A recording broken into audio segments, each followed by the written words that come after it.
Assalamualaikum warahmatullahi wabarakatuh. Kembali lagi bersama saya Rani Nur Hidayati di program acara Kuliah Ramadan bersama SHB An-Namiroh di Jawa Pos Radar Semeru TV. Kali ini kita akan membahas tentang strategi marah berwibawa.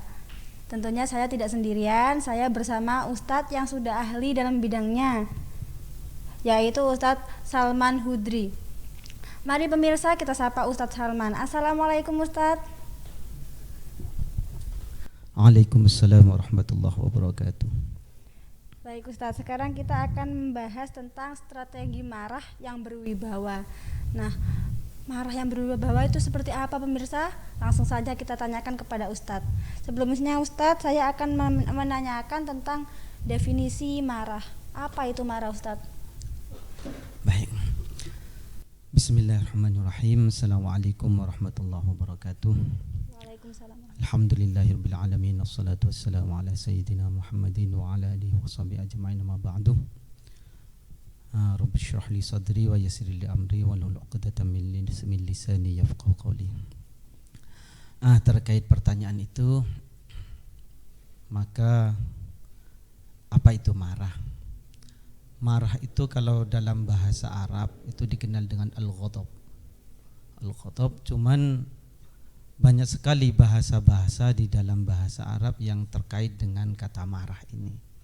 Salah satunya memang al-ghadab yang artinya marah, kemudian ada juga as-sukht atas as-sukht seperti yang disabdakan Rasulullah sallallahu alaihi wasallam, ridallah fi ridal walidain wa sukhtullah fi sukhtil walidain. Ridhonya Allah adalah ada di ridhonya kedua orang tua, dan marahnya Allah juga terkait dengan marahnya orang tua. Ini menggambarkan bahwa kata marah di dalam Al-Quran tidak hanya bermuara kepada al-ghadab, tapi juga ada sukht dan ada al-ghaid. Al-ghaid itu marah tertinggi menurut para sebagian ulama. Maka dalam Al-Quran disebutkan walladzina yunfiquna fis sarra'i wat dharra wal kadzibina al-ghaid wal kadzibina al-ghaid wal 'afina 'anil nas.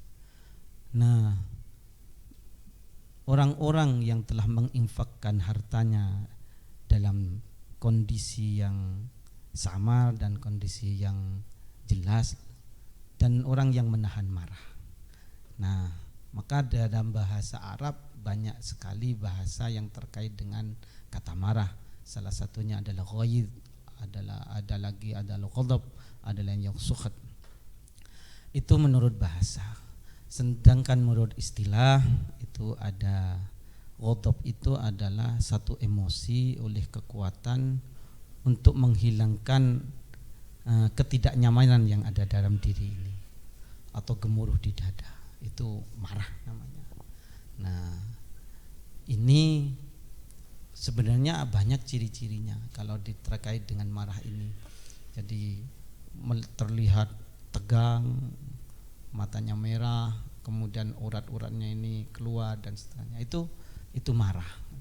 Dan saya yakin adik juga pernah marah itu. Dan bagaimana marah itu? Sebenarnya kan marah itu emosi meluap karena ada yang tidak nyaman dan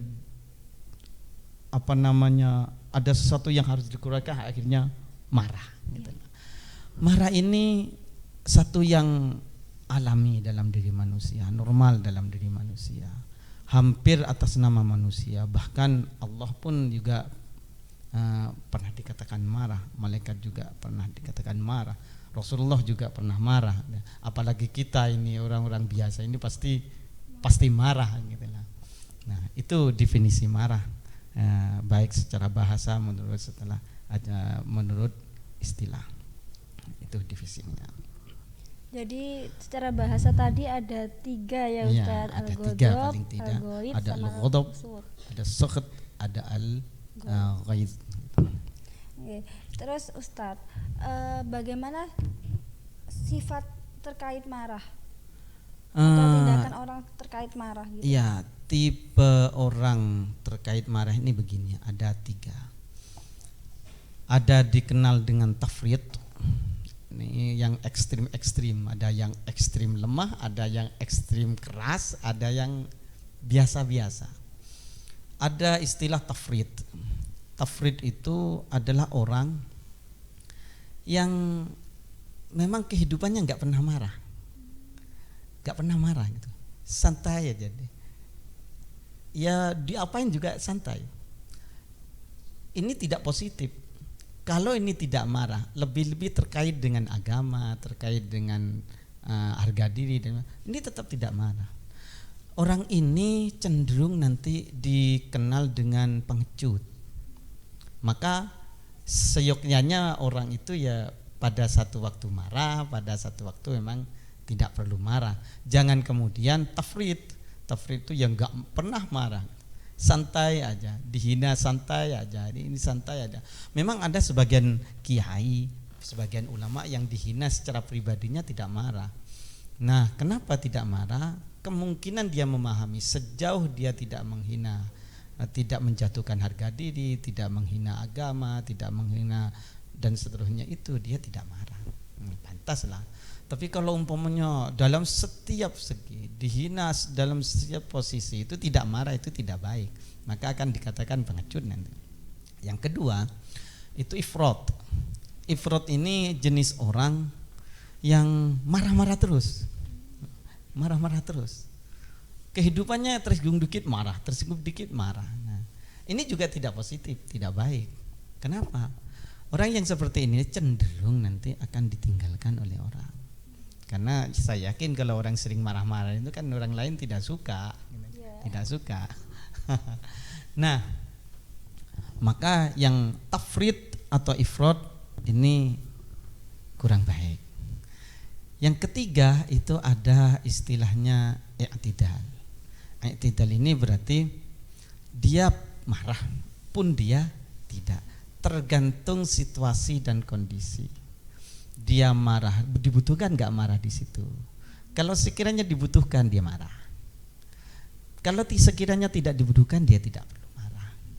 Marah oleh orang-orang yang punya tipe i'tidal ini biasanya dikontrol oleh otak, dikontrol oleh akal. Kita tahu bahwa dalam diri manusia ini kan terbentuk oleh tiga. Pertama jasad, yang kedua akal, yang ketiga nafsu. Kalau hanya merasa tercipta jasad tanpa punya akal dan nafsu, ini orang-orang yang nggak pernah marahin tuh tafrid tadi. Tapi kalau orang ini hanya jasad dan hawa dan nafsu, ini ya yang ifrat itu, bentar-bentar marah. Nah, tetapi kalau dia sadari bahwa diri itu jasad, ada akal, juga ada nafsu, maka kalau ini semuanya dipergunakan, maka masuk dalam kategori orang ketiga itu i'tidal. Jadi ya, sewaktu-waktu marah, sewaktu-waktu tidak. Gitu. Itu tipe-tipe orang terkait dengan marah itu. Betul, jadi tipe-tipenya ada tiga ya Ustadz. Ya, yang pertama tidak suka marah, tidak pernah marah atau bahkan gitu. Marah. Atau yang suka sekali marah, dikit-dikit marah, macet marah, ini marah, begitu ya Ustadz. Yang bagus itu i'tidal ya Ustadz. I'tidal. Baik Ustadz. Untuk menjadi orang yang i'tidal, bisa menjaga marah misalnya, itu mungkin ini Ustadz, harus diketahui dulu apa sih bahaya marah dan dampaknya. Jadi ya, kita bisa betul. Jadi ini kalau lebih terkait kepada tafrid tadi ya, yang kepada ifrat ya, yang sebentar-bentar marah. Kalau tipe itu digunakan dalam diri manusia, dalam diri pribadi manusia, ini akan berbahaya, sangat akan berbahaya. Kenapa? Berarti dirinya sudah tidak ngontrol. Maka kebahaya ini mungkin pertama adalah kehilangan kontrol diri. Kita tahu kalau ada orang yang lagi marah kan ada yang, kalau yang i'tidal kan biasanya biasa-biasa aja, jalan seperti biasanya, ya sewaktu-waktu marah. Tapi yang ifrat ini bisa nanti kehilangan akal sehat. Ya ngamuk-ngamuk gitu loh. Namanya orang marah ngamuk-ngamuk. ini akan kehilangan kontrol diri. Yang kedua itu biasanya adalah kehilangan kendali, kemudian merugikan diri sendiri. Contoh begini, kalau orang marah itu, ketika dia kontrolnya sudah hilang, dia kan marah-marah, merugikan diri sendiri. Bisa jadi dia akan kehilangan harta benda. Ya contohnya misalnya HP-nya dilempar, itu kan rugi kalau HP-nya dilempar. Iya, Kalau harganya 50.000, kalau umpamanya sampai 3 juta kan kehilangan 3 juta itu. Itu kalau dia merugikan diri sendiri. Satu. Yang kedua, bisa jadi dia secara kesehatan juga tidak baik. Gitu, tidak baik. Orang marah itu kan berarti dia membutuhkan tenaga yang besar, gitu ya. Membuang-buang energi, gitu ya. Mentok-mentoknya nanti adalah ya berpenyakitan orang marah itu.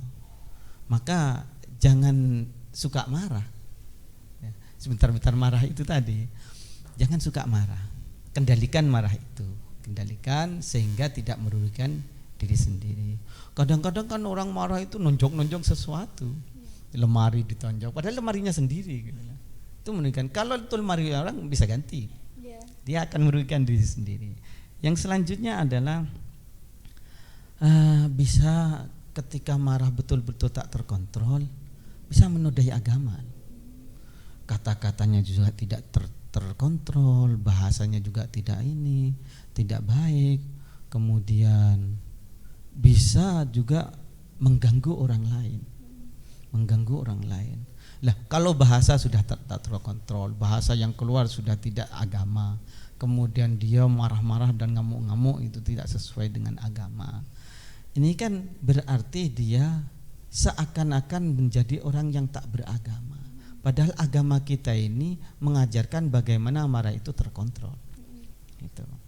Nah, karena sudah menodai agama, maka dia akan terjebak kepada kemaksiatan.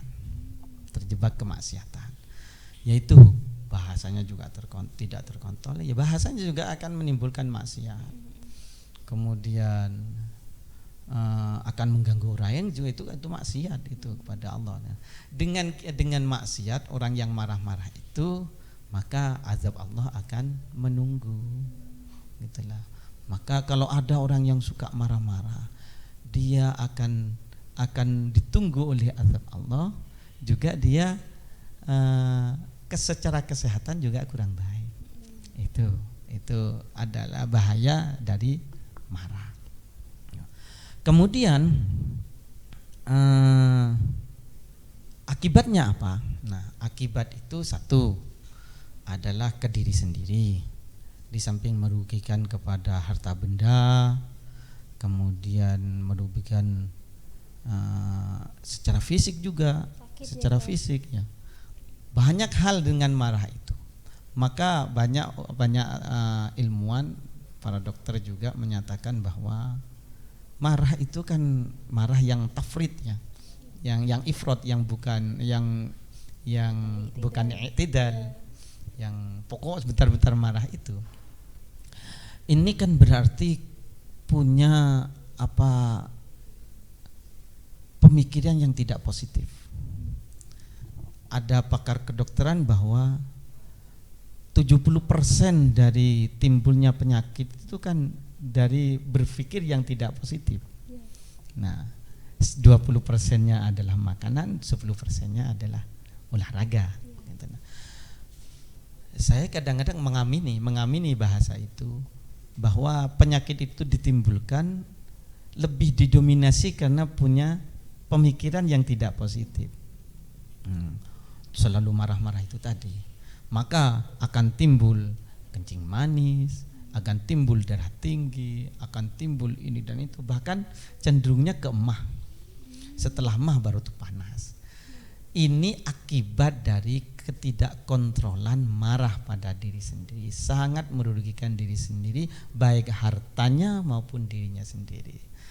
Nah, bagaimana kita lihat orang-orang yang tidak pernah marah misalnya, Ya karena memang orang gila lah, orang gila. Tidak pernah sakit. Tidak pernah sakit. Kenapa?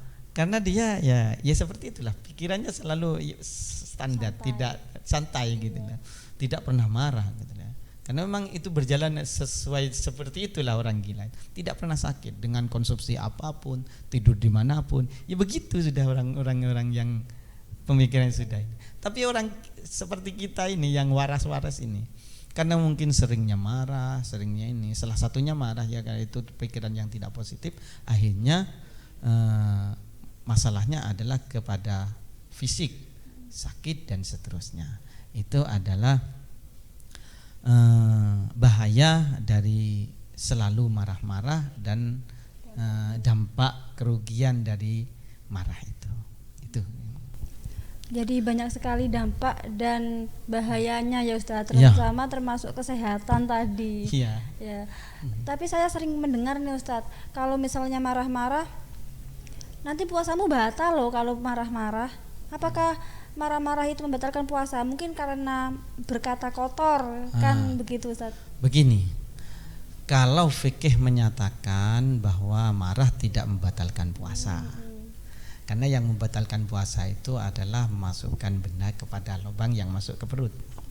Itu. Nah, kalau membatalkan pahala puasa, kita lihat marahnya. Kalau marah itu memang marah yang kemudian cenderung kepada menodai agama dengan keluar bahasa-bahasa yang tidak baik, itu secara pahala marah pahala puasanya hilang gitu. Kenapa? Karena yang keluar adalah bahasa-bahasa maksiat. Sementara pahala puasa itu nanti terkait juga dapat atau tidak terkait dengan maksiat kepada Allah Subhanahu wa taala.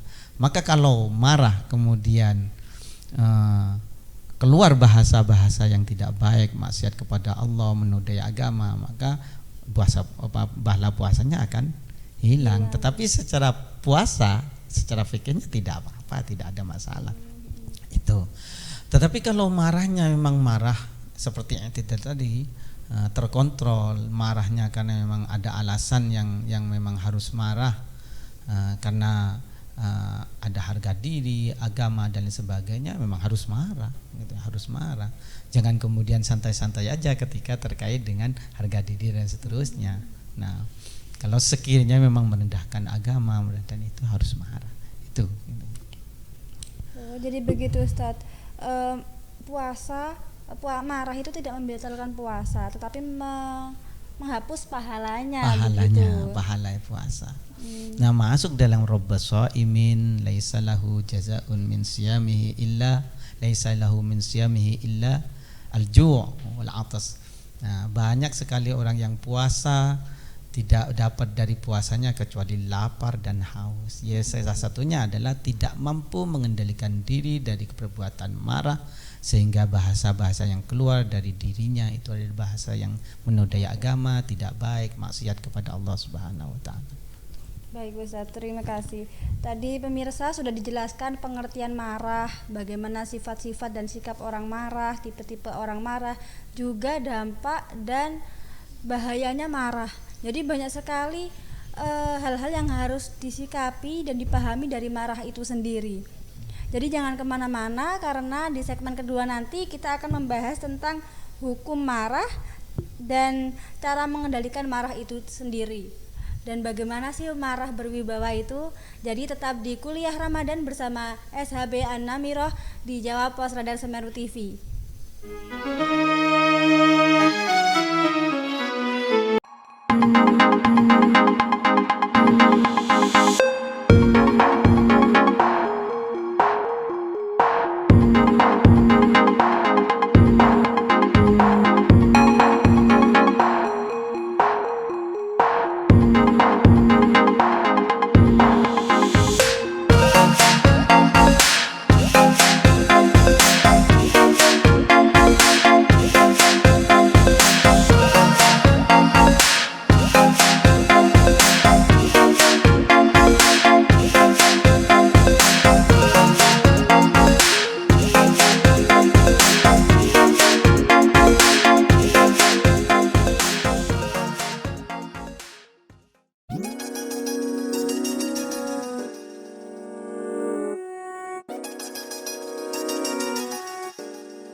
Setiap umat muslim di dunia pasti memiliki keinginan mengunjungi Baitullah dalam perjalanan haji atau umroh.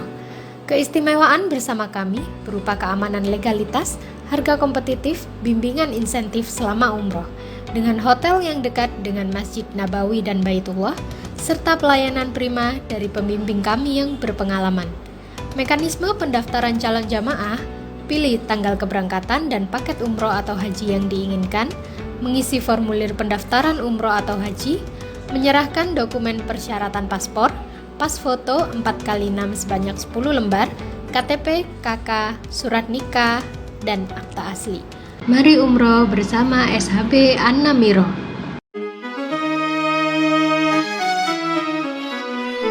Kembali lagi bersama saya Reni Nur Hidayati, tentunya di Kuliah Ramadan bersama SHB An-Namiro di Jawa Pos Radar Semeru TV. Sesuai yang saya beritahu tadi, kalau segmen kedua ini kita akan membahas tentang hukum marah. Tadi sudah dijelaskan di segmen awal tentang definisi dan sebab akibat marah itu sendiri. Jadi hukum agama tentang marah itu seperti apa, Ustadz?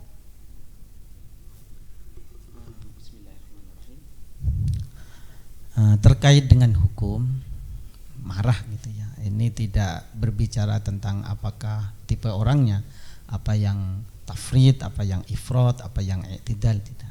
Secara umum hukumnya ya sebagaimana hukum Islam itu 5 gitu ya, tergantung situasi dan kondisinya.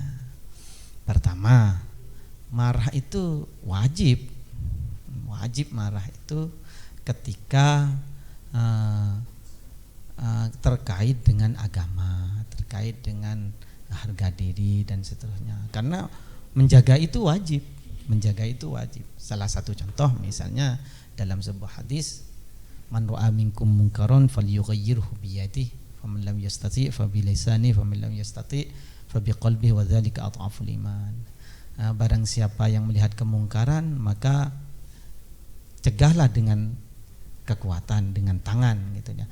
Ini kan sebenarnya ketidaksetujuan dengan kemungkaran itu dalam tanda kutip kan marah sebenarnya, karena ini kemungkaran harus diperangi, marah.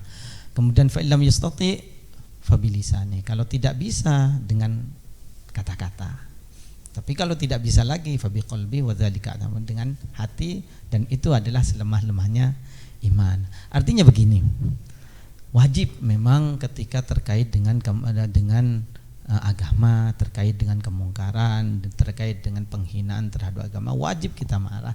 Cuman ya harus tahu diri juga. Tahu dirinya apa? Ya Rasulullah juga menggariskan man ra'a minkum munkaran falyughayyirhu bi yadihi, faman lam yastati' fa bilisani, fa lam yastati'. Artinya ada tahap-tahapan.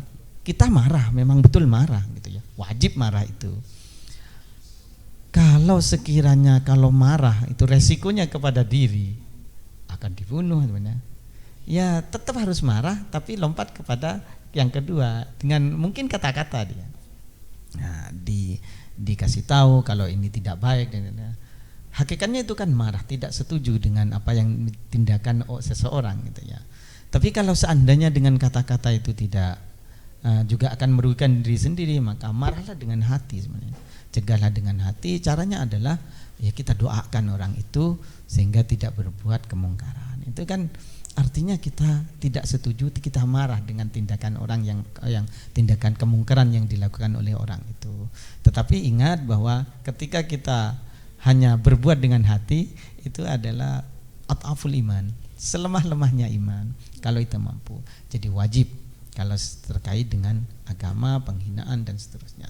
Yang kedua sunat. Sunnah itu biasanya marah, tetapi tak terkait dengan kemungkaran, tak terkait dengan penghinaan. Ada.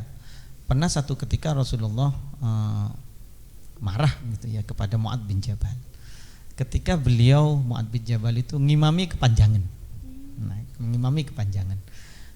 Ngimami kemudian baca surat Al-Baqarah. Tidak jadi tradisi kita ini sholat pakai surat Al-Baqarah, bisa tidur. Bubaran gitu. Itu bisa bubaran gitu. Nah, kemudian itu dilaporkan kepada Rasulullah. Rasulullah kok cara ngimami kok panjang banget, sementara kami ini kan ada yang kerja, ada yang ini, loh kita juga akan begini, pengen cepat-cepat, pengen gitu ya. Nah, maka Rasulullah marah. Tetapi marahnya ini bukan atas dasar bahwa Mu'ad melakukan kemungkaran, tetapi melakukan sesuatu yang sebenarnya tidak haram dalam agama, cuman tidak sejalan dengan masyarakat. Dimarahi Mu'ad itu. Nah, maka kalau kamu mengimami jangan panjang-panjang. Pakailah ala sabbih isma rabbikal a'la atau hal ataka haditsul ghasiyah, itu pendek menurut sono. Ya kita yang di sini jangan pakai itu juga gitu, masih panjang. Akhirnya orang-orang Indonesia ini makanya kalau ngimami itu ya trikul. Ya. Itu ya. Apalagi sholat sendirian itu biasanya yang mentok-mentok inna a'tainakal kautsar, kemudian idza ja'a nasrullah atau qul huwallahu ahad. Itu Rasulullah juga pernah marah. Ada lagi marah itu ya berhukum mubah, sebagaimana dilakukan oleh Abu Bakar, Sayyid Abu Bakar marah kepada Abdurrahman anaknya karena ada tamu, kemudian tamunya enggak dikasih makan, padahal tamunya itu memang nunggu gitu ya, nunggu Sayyidina Abu Bakar untuk makan bareng, ternyata enggak dikasih makan. Akhirnya Abdurrahman itu sembunyi takut dimarahi oleh Abu Bakar. Itu mubah, tidak terkait dengan syariat, cuman yang menghormati tamu ada terkait dengan syariat gitu. Yang ketiga makruh ada pernah Sa'ad, kalau enggak salah Sa'ad bin Abi Waqqas itu pernah ditanya oleh Rasulullah, kalau seandainya pernah bertanya kepada Rasulullah tentang kalau istrinya selingkuh mau diapain gitu ya. Akhirnya Mu'adz sambil marah-marah gitu ya, saya akan bunuh sebelum mendatangkan 4 saksi gitu. Saya akan bunuh gitu ya. Nah, ini makruh. Kenapa makruh? Karena posisi Sa'ad pada waktu itu menghayal gitu ya, menghayal. Tidak terjadi apapun. Nah, hanya menghayal kalau istrinya selingkuh ya akan dibunuh gitu loh. Walaupun dia tidak menghadirkan 4 saksi. Orang berzina itu kan harus mendatangkan 4 saksi. Kalau tidak menghadirkan 4 saksi jangan berani-berani laporan. Yang terakhir pastinya haram. Berarti kan hukum 5 itu dihabisin semua gara-gara marah. Haram, ya haram karena dia dengan marahnya akhirnya bermaksiat kepada Allah, bahasa yang keluar caci maki, bahasa yang keluar adalah bahasa yang kurang baik, dan cenderung melakukan hal-hal yang kurang baik. Itu hukumnya. Jadi ada wajib, ada sunnah, ada mubah, makruh dan haram. Itu hukum dari marah. Ada 5 hukum ya Ustaz. Iya. Untuk yang makruh tadi itu kan yang marah ketika menghayal Ustaz. Itu berarti termasuk berprasangka begitu ya Ustaz? Kalau berprasangka ini haram, tapi kan enggak marah. Yeah. Kan enggak marah. Kalau marah tapi ya, kondisi tidak real, misalnya begini, kalau nanti saya si A datang saya marah-marah gitu lah. Itu makruh itu karena memang si A-nya secara nyata tidak ada gitu ya. Hanya ada planning untuk marah-marah gitu. Nah, itu sambil memang marah, kalau dia datang saya bunuh gitu lah. Itu makruh itu. Oh, berarti makruh. Niat marah itu juga termasuk makruh ya? Iya, Ustaz? makruh. Niat marah niat itu marah. Jadi makruh nanti. Itu. Baik Ustaz. Untuk cara mengendalikan marah itu sendiri bagaimana? Cara mengendalikan marah, coba kita apa yang dihadirkan oleh Rasulullah SAW, karena beliau juga pernah marah. Kemudian kita ini kan marahnya kan lebih kepada tafrid, itu lebih kepada ifrat. Jadi sebentar-bentar marah, tidak begitu terkendali. Lebih i'tidal ini kayaknya kita agak-agak jarang gitu ya. Ya marah tapi masih terkontrol, marah masih terkontrol. Yang banyak kita ini kan sedikit-sedikit marah itu. Jarang orang yang tafrid, nggak pernah marah-marah gitu. Diapain juga nggak marah, ininya dia nggak marah gitu ya. Ya kayak gitu yang kurang baik. Sementara marah yang baik itu kan ketika terkait dengan agama. Kalau sudah terkait dengan bukan marah sebenarnya, tapi syaja'ah, berani gitu loh, berani. Nah, bagaimana mengendalikan marah yang dalam kategori tafrid ifrat itu yang memang pemarah lah. Pertama, sadari bahwa marah itu tidak baik, marah itu bukan hadir dari Allah. Maka caranya berzikirlah kepada Allah. Itu. Jadi ketika marah biasanya teman-teman atau orang kita ini beristighfar.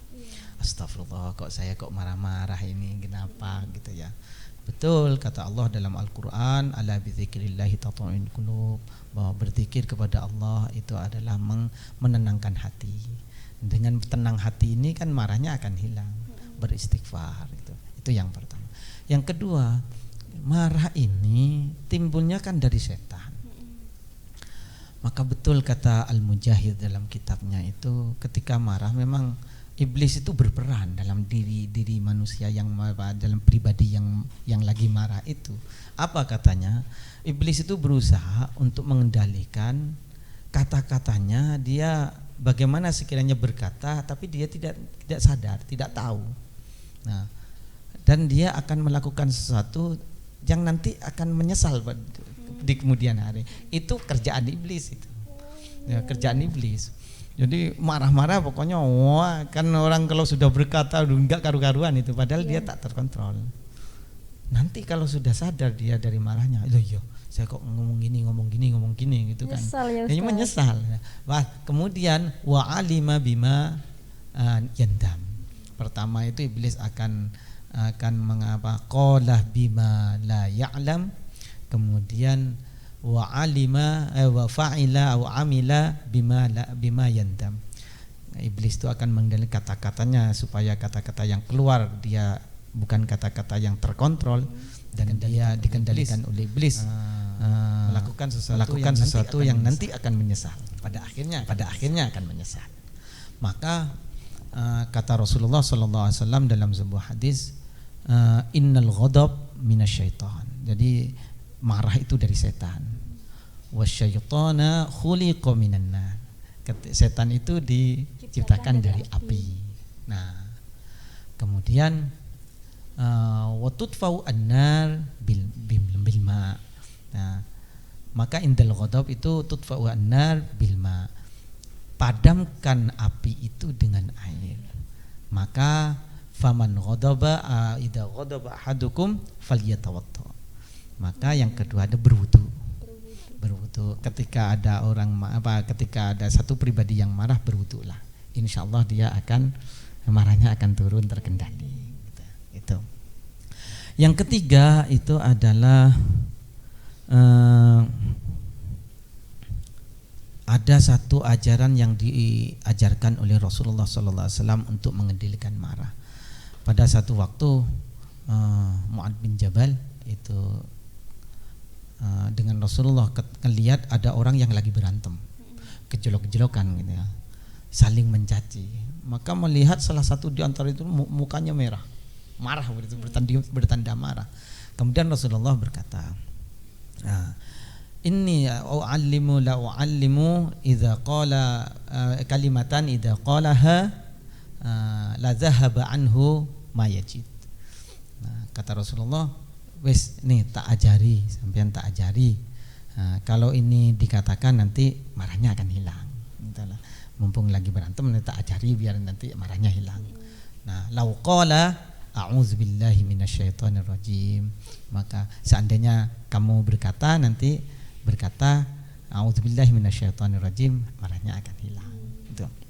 Itu salah satunya. Nah, di antara juga untuk mengendalikan marah adalah ambil posisi lebih rendah. Maka idza ghadaba ahadukum wa huwa qa'imun falyajlis. Ketika dia berdiri kondisi marah, duduk.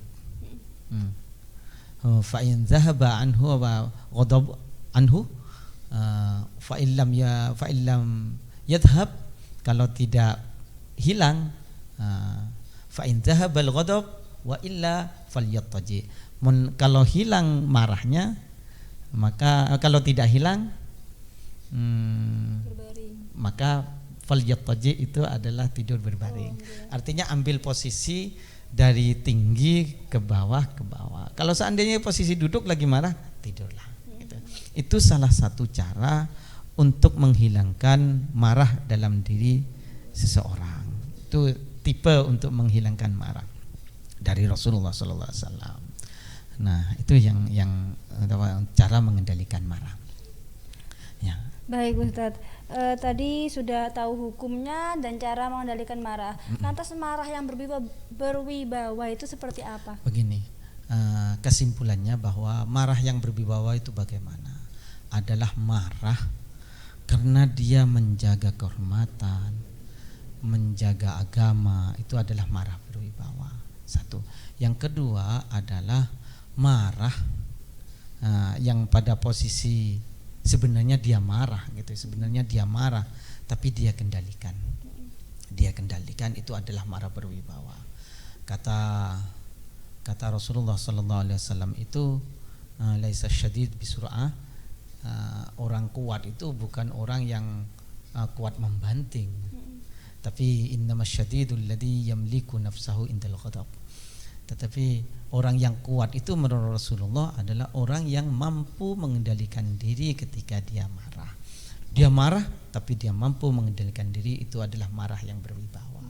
Jadi marah beneran bisa berwibawa, marah beneran bisa berwibawa ketika dia marah gara-gara ada terkait dengan agama. Dia marah beneran, itu bisa ngamuk-ngamuk itu karena agama gitu. Kondisinya juga marah gitu, bisa mukul, bisa ini karena agama, bisa harga diri. Tapi ini satu, marah berwibawa.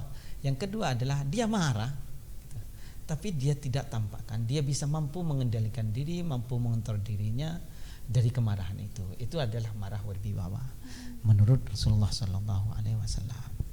Itu. Nah, yang tidak berwibawa sebaliknya.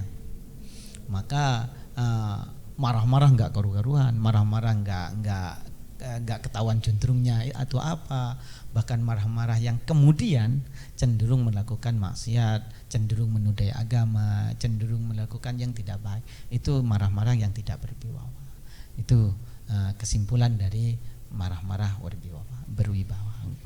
Baik Ustadz, mungkin ada pesan untuk pemirsa di rumah, bagaimana cara menyikapi marah dan sebagainya ini Ustadz? Ya, jadi kalau sekiranya hal-hal yang tidak perlu marah, betul-betul marah gitu ya, jangan kebiasaan marah. Kalau memang diperlukan marah, seperti menudai agama dan seterusnya, ada orang yang mencela agama, silakan marah gitu ya. Kenapa? Karena marah yang pada posisi ifrat itu sebentar-bentar marah pasti akan merugikan, baik merugikan diri sendiri maupun merugikan orang lain. Maka terutama ya dalam berkeluarga itu jangan sering marah-marah. Suami jangan sering marah-marah ke istri, juga istri jangan sering marah-marah ke suami. Kalau itu hanya terkait kepada situasi dan kondisi yang tidak terkait dengan agama atau harga diri. Itu pesannya. Nah begitu pemirsa, jadi dari awal kita sudah membahas tentang marah, bagaimana cara menyikapi dan bagaimana sih marah yang berwibawa itu. Jadi buat pemirsa di rumah yang sering marah atau sedikit-sedikit marah, itu sebaiknya dilakukan pesan-pesan Ustadz tadi, jangan sering-sering marah begitu. Tapi sayang sekali pemirsa, edisi kali ini sudah berakhir. Terus saksikan kuliah Ramadan bersama SHB An-Namirah di Jawa Pos Radar Semeru TV. Dan jangan lupa ikuti kuis yang akan diberikan oleh narasumber dengan menjawab pertanyaan di kolom komentar Jawa Pos Radar Semeru TV. Terima kasih Ustadz, terima kasih pemirsa. Wassalamualaikum warahmatullahi wabarakatuh.